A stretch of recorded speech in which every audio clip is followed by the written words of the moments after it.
Alright, today I want to talk about social media. Not whether it's a good or a bad thing, but more so I want to share my experience and tell you how you can use social media to your advantage. So social media emerged when I was much younger, when I was a teenage boy. Now, I could call myself lucky that I didn't grow up in this world of social media when TikTok or Snapchat wasn't a thing.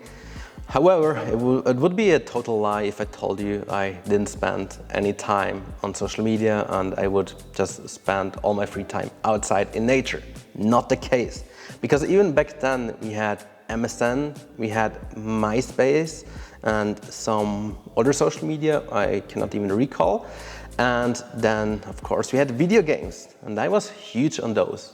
I was huge on World of Warcraft and also Counter-Strike, and I would spend a lot of time on those platforms. As far as social media is concerned, I had a Facebook account because Facebook has been in the game for a very, very long time, and whenever I would go abroad or whenever I would do something cool, I would post it on Facebook so my friends and family could see what cool things I was doing. A bit later, I think it was 2012, I would create an Instagram account. Instagram was just popping up right then, not very popular yet. I registered the account 𝗁𝗶𝗶 that I still have, and I would start posting. I posted, I think, every 2 weeks. So every other week I would post one thing. As a reference, today I post 5 times per week. Back then, a half a post per week, basically, right? So just to give you an idea how this changed. But anyway, I would start posting on Instagram a lot of motivational quotes, a lot of posts of me working out, me flexing, some videos in the gym. Basically, I would do whatever everyone else was doing, right? It was not very creative. As I was posting and as I was active on Instagram, I would also consume a lot of content. I would look at other people, I would check what they were doing and basically reproduce or try to mimic what they were doing. And this got really bad actually. It got to the point where I would spend every free minute on my mobile phone, opening Instagram, scrolling through the feed, checking what everyone else was doing, how they would be on vacation and whatnot. And at some point, every night before I would fall asleep, I would just scroll without any intention, without getting anything whatever from the platform. I would spend at least 1 hour on Instagram. And as you can imagine, my sleep got interrupted. And also some things on social media, as we know today, they're not real, they're fake, and not everyone is positive.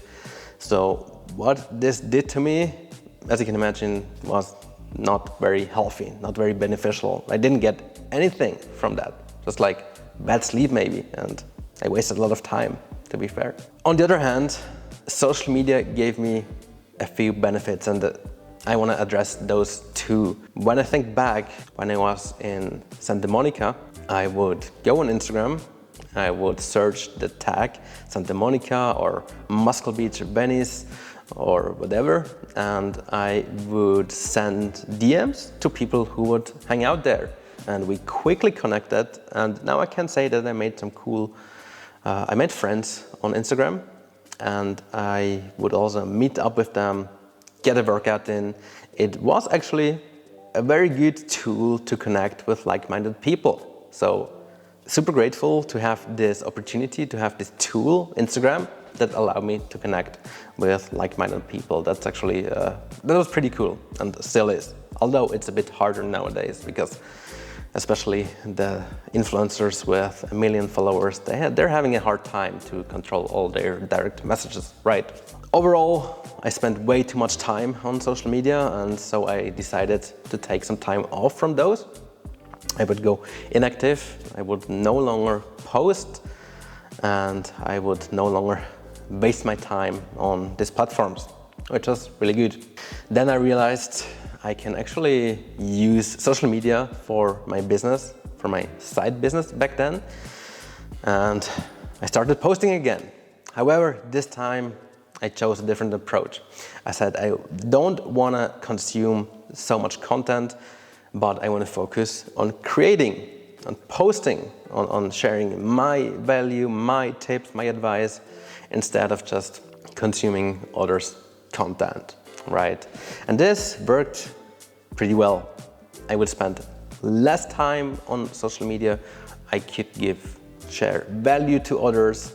Other people would see what I was doing. And obviously I would also get some clients from Instagram and other social media. So this was pretty cool. Now it changed a bit once again, even though the overall strategy is still the same. So on my vision board, there's written, consume less, produce more. I still believe this is a very good motto to live by, at least what social media is concerned. But now it changed a bit.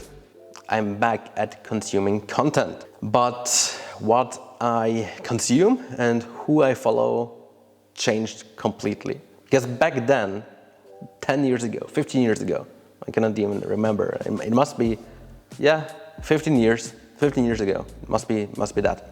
15 years ago, I would follow a lot of fitness models. They would show off their physique, they would post pictures of their six-pack, of their arms and whatnot, just show off their body really, without any caption, without anything valuable in there. It was literally just a flex. Here, look at me, look how ripped I am, look how much muscles I have. Well, I still follow some people who are muscular, but I follow those who actually share valuable information, those who share advice, tips, who share deeper content.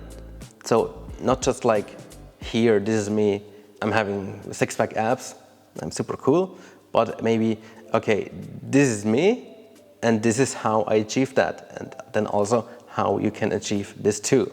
See, one is just like, well, flexing and showing off, me being cool, and then the other one is, okay, look, this is my physique, and I'm going to tell you exactly how I achieved it. So, huge difference right there.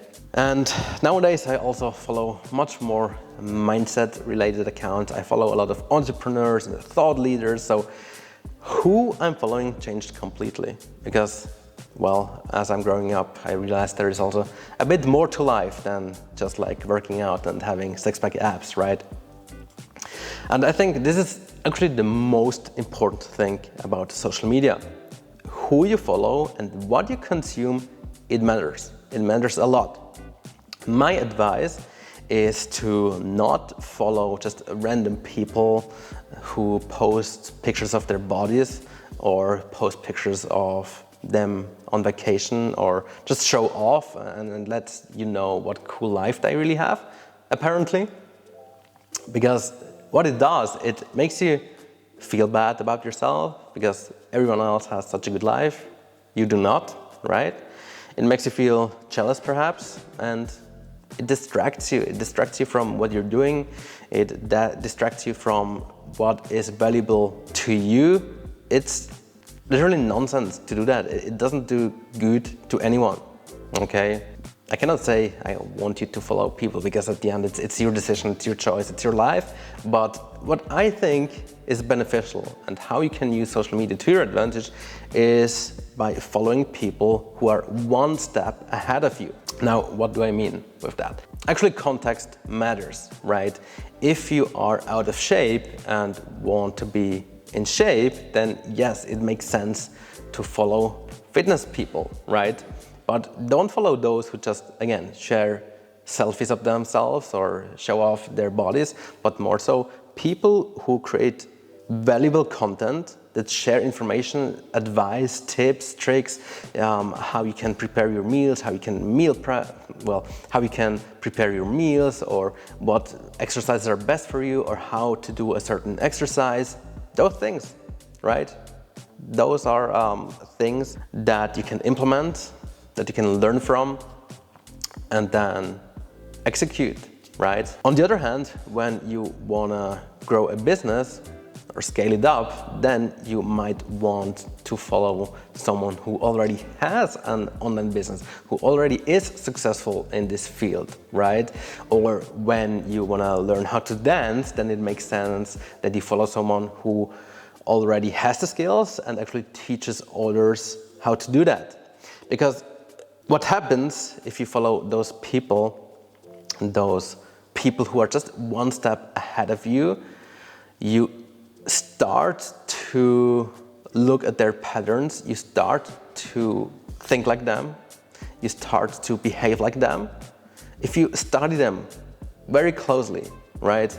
If you study those people who are one step ahead of you, you actually realize why they are there, why they are ahead of you, and what they do differently, and how they became successful. Does that make sense? To me, I like to follow those who are on the same mission, who are into fitness, who look after their health, obviously.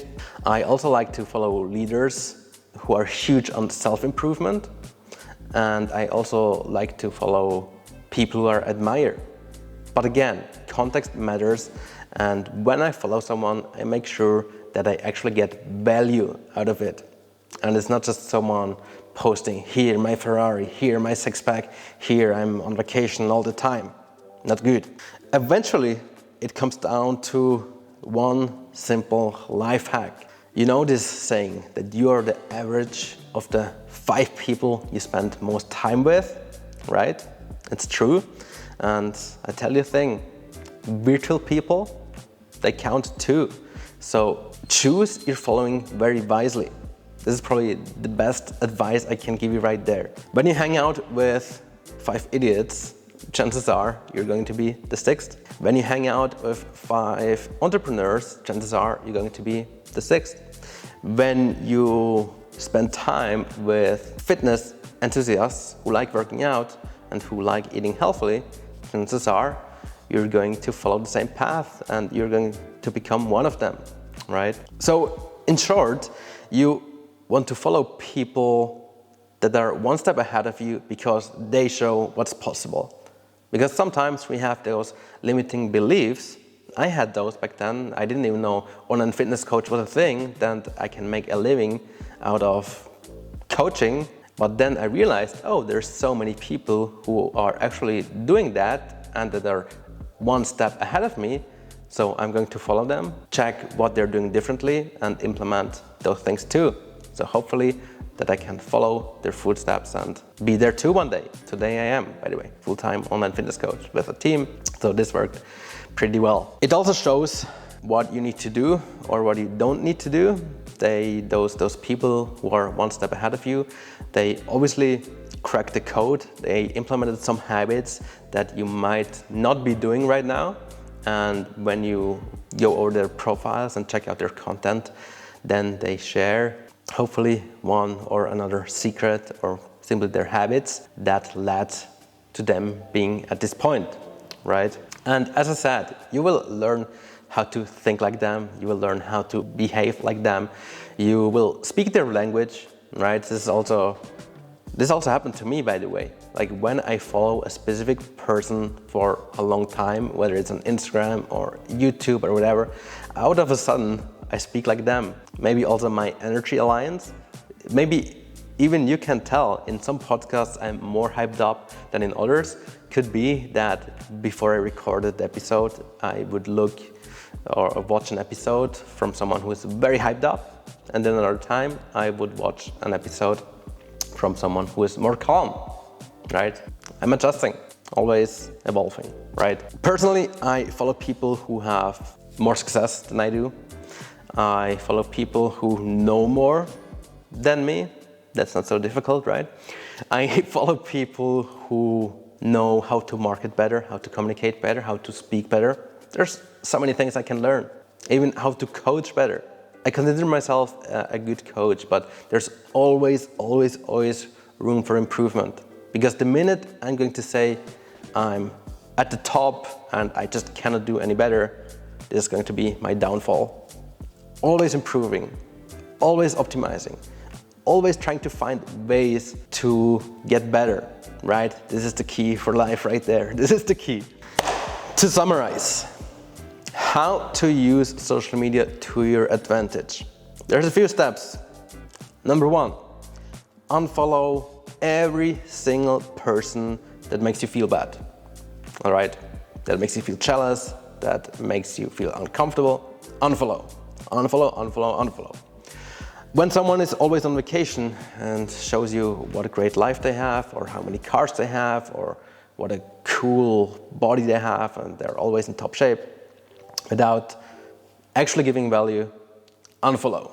And by the way, I don't want to be this person who just shows me in the mirror flexing, showing six-pack pictures, or how muscular I am, but more so, I want to be this person, you know, Coach Martin, who has a family, who has a business, who shows that you can actually have a pretty decent physique, that you can be in pretty good shape, whilst having a ton of responsibility, whilst being busy from the morning until the evening.